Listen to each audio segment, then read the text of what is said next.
Hello. Well, today we're continuing our study with David and all the lessons that we can learn from his life.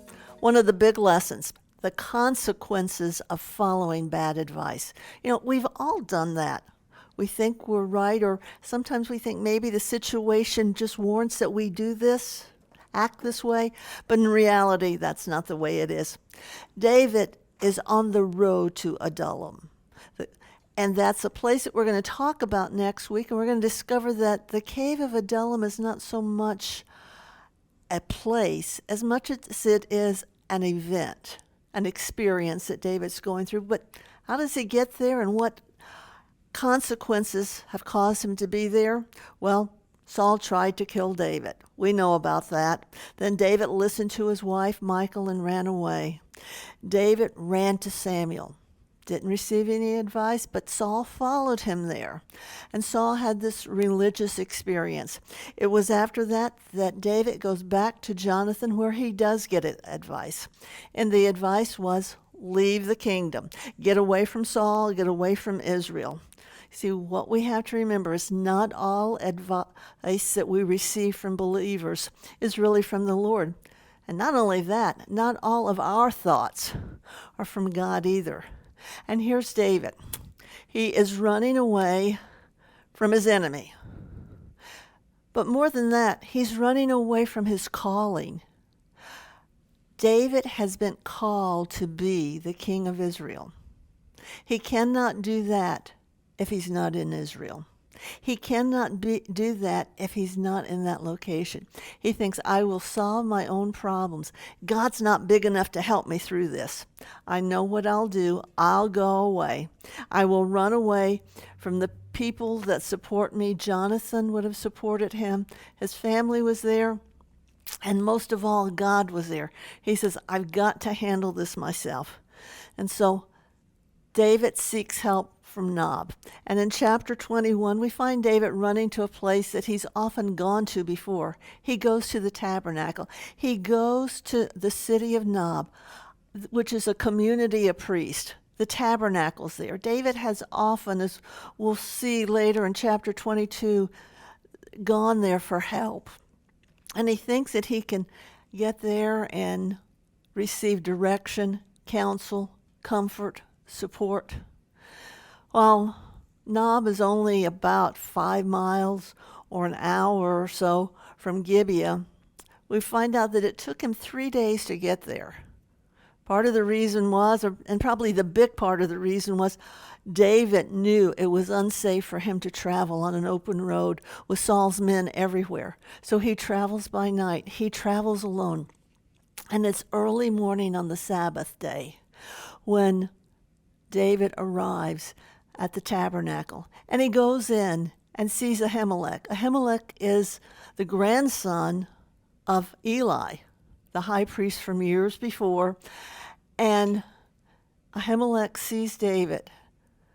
And he's a little bit concerned because here is the king's son-in-law showing up early on the Sabbath morning. I mean, he's been traveling for 3 days. He is hungry. He is faint. He is unarmed. There are no people with him. Ahimelech knows there's something wrong, not just from what he sees from David's appearance, but also he's been hearing rumors about all the problems between David and King Saul, and he knows that there's trouble brewing. And David deceives Ahimelech. Ahimelech asks, well, why are you alone? What are you doing here? And he has some other questions, and for every question, David comes up with a lie. He deceives him into believing that he's on a secret mission for the king. And to disarm all of his suspicions, he says, well, the reason that I don't have any weapons with me is because the king's business required such haste that I didn't have time to go. And he said that, I didn't even have time to go and get my food. This was a direct lie. And David did this, I'm sure, because he wanted to save his own life, and he thought saving a life is okay, makes it okay to tell a lie. But as necessary as it was for David to save his own life, it precipitated great tragedy for all the priests in the city of Nob that we're going to learn about later. And there's no reason for us to believe that in this moment, David was under divine influence of the Holy Spirit or that God told him. Later in Psalms 119, David repented of this and he said, "Remove from me the way of lying." He knew that what he was doing was wrong. David goes on to ask the high priest Ahimelech for loaves of bread for him and his men. Now these men were probably servants and companions sent along with him by Jonathan, and David had left them in hiding somewhere. And as the Ahimelech explained, in the tabernacle itself, there was no bread except the holy bread, the showbread, which that very morning had been removed from before the presence of the Lord, and only the priests themselves were allowed to eat it. David said, this is an emergency. I need it. And he argued that the bread was no longer sacred because it had been removed from the presence of the Lord. And he added that his men, they had also avoided ritual impurity, which made it okay for them to eat it. Well, Ahimelech, as we learned from chapter 22 and verse 10, before deciding if this bread could be given to David and his men, he prayed about it. He asked God, is it okay to give this bread to David and his men? You see, this bread was only lawful for the priest to eat. But David and his men were starving. There was no other bread in the tabernacle. Yeah, the priest could have gone home and got some food for him, but David was in a rush. He could not wait for that. And so they ate it without sin. This is a very incident that Jesus referred to in Matthew and Mark and Luke. 3 different places in the New Testament, Jesus explained this. And he was talking to the Pharisees, and he said, when his disciples had went out into the grain yards, and they were picking wheat by the handfuls and eating it, and the disciples, "Wait a minute, you can't do that on the Sabbath day." Jesus said, "Don't you remember what David and his men did?" He made it very clear that David had men with him and that this had been approved by the high priest, and also that helping a person in need was very important. David's behavior, though, did not match his belief. The bread was not the problem. Lying was not David's immediate problem. He had another problem. That other problem was a guy by the name of Doeg, who just happened to be in the tabernacle that day. Verse 7 of chapter 21 tells us that Doeg was detained by the Lord. He was there not as Saul's spy, even though Saul had plenty of them, but he was there probably fulfilling a vow. And Doeg is going to play a very important part later on. Right now, what we need to know is Doeg was the chief herdsman of all of King Saul's flocks. He recognized David, and David immediately recognized him. When David saw him, he knew that he was in trouble. The immediate consequence of David's action was that he asked for a sword. He said, "Ahimelech, is there any sword, any type of weapon here that I can have?" And at this point, David told his second lie. He said, "The message from the king came when I was unarmed and required such haste that I did not have time to go home and get more weapons." He said, "So do you have anything?" Ahimelech said, well, the only thing we have is the sword of Goliath, the sword that was wrapped up in a cloth behind all of the other priestly garments. It was kept there in the tabernacle as a memorial to Israel of the great victory that God had won for them in delivering Israel. David said, oh, yes, I'll take it. There's none like it. What David meant by that was, I will take it. There's none like it. I'm big enough and I know how now to brandish the sword. I can handle the sword of Goliath today. But most importantly, what he was saying was, this is a pledge to me of God's favor on me.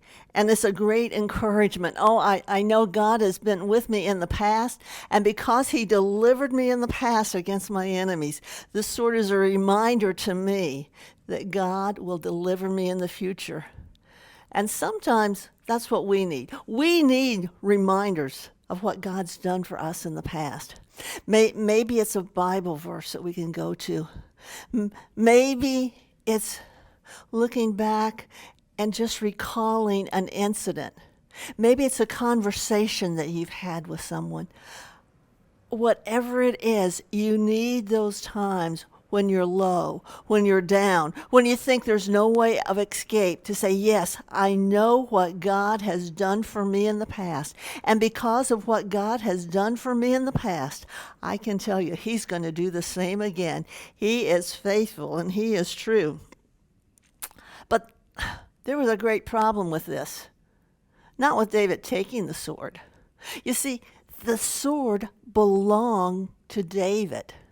David had killed Goliath. And if we think back to the story of David and Goliath, it said that David took the sword and he cut off the giant's head. And he took the sword and he took the head. And he wrapped the sword up and put it in his tent. That was David's sword to begin with. He did not have to lie to get it.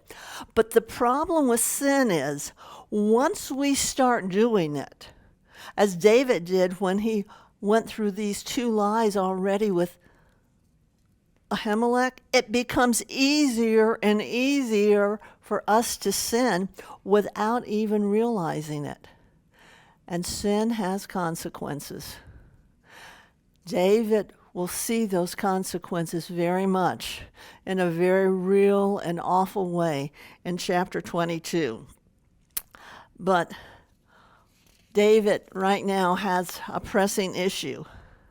You see, he feared that Doeg would inform Saul immediately.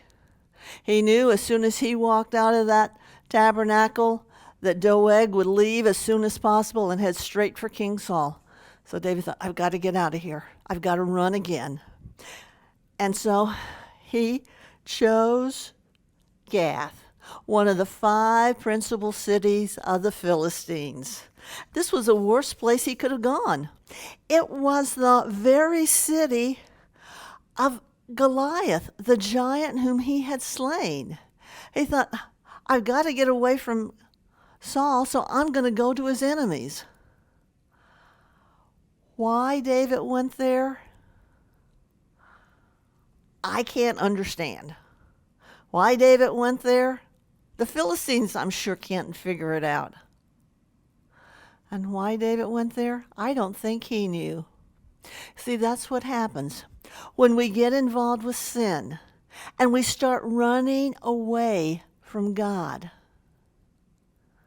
We start making decisions that are so illogical that later we look back and think, why in the world did I do that? It makes no sense. And we've all seen people do that. We look at their lives and what's going on, we think, why? Why would you do something like that? And David made another mistake. You see, when he gets there, he's running to the king of Gath. His name is Achish. And he asked for an audience before him. But before he goes to see the king, his servants see him. And the servants all go and report to the king. They said to him, is this not David, the king of the land? Did they not sing of him to one another in dances, saying, Saul has slain his thousands, and David his tens of thousands?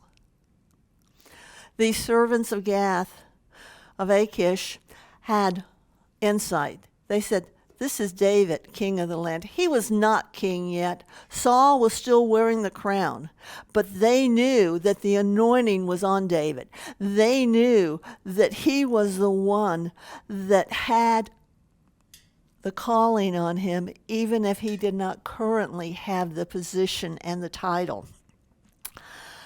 And they said, he's the king. He's going to be the next in line. He's more powerful or a greater enemy to us than the one who is wearing the crown at the current time. Now, how did they know he was Saul? I mean, how did they know he was David? After all, there were no televisions. They didn't have wanted posters printed everywhere with his picture. How would they know that this man was David? Well, I think it was a little obvious. If a guy walks into town wearing the sword that obviously was dragging the ground because he was not nearly as tall as that 9-foot giant, and it was a sword that everybody in town recognized and remembered, David might as well have worn one of those placards on him saying, I am David, the one who killed your hero, Goliath. He was advertising himself by carrying that sword. And it was during this time that David found out that he was about to be killed. He was in very most intimate danger. And he took these words to heart and was very much afraid of Achish, the king of Gath. He didn't know what to do. So he changed his behavior before him, feigned madness in their hands, scratched on the doors of the gate, let his saliva fall down his beard. I mean, he was acting like a madman. He was acting in a way that was completely opposite of anything he did. And in doing this, and this pretense, he resorted to lies. Before they had been verbal lies, but now they're verbal lies. Why? Because he didn't think God was able to take care of him. But I think it was during those moments when he was acting like that, saying, what am I going to do? What am I going to do? And taking things in his own hands. It was during that time that Psalms 56 was created. I won't say it was written at that time because I'm sure David didn't say, wait a minute, let me get out my pen and paper. God's given me inspiration. No, this was a prayer that he later remembered.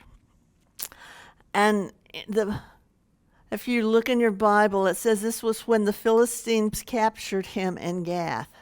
And Psalms 56 says, be merciful to me, O God, for man would swallow me up. Fighting all day he oppresses me.